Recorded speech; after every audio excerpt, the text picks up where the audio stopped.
اگر آپ کی لینگویج مدر لینگویج چاہے وہ پنجابی ہے، سندھی ہے، پشتو ہے، it gives you good score.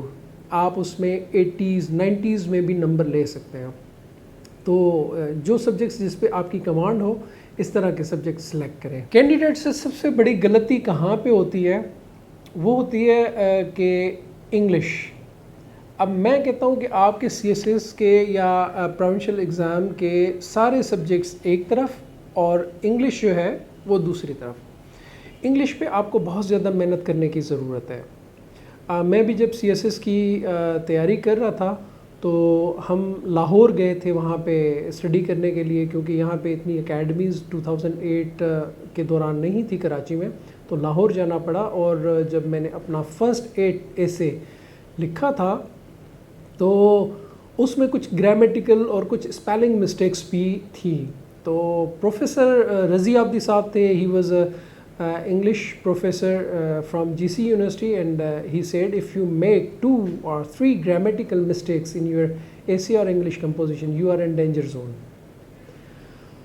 وہ جو آپ کا چیکر ہے پیپر کا، اس کے پاس اتنا ٹائم ہی نہیں ہوتا، وہ آپ کے ایک پیج سے اسیس کر لیتا ہے کہ آپ کی انگلش کیسی ہے، آپ کا پوٹینشیل کیا ہے، اور وہ اس کاپی کو زیادہ ٹائم نہیں دیتا جس میں آپ سمپل گرامیٹیکل مسٹیکس کرتے ہیں یا اسپیلنگ مسٹیکس کرتے ہیں جو کہ ہم سے ہوتی تھی. تو انگلش پہ جو ہے وہ کام کرنا آپ کو مسلسل اس پہ ایفرٹس لینی پڑیں گی.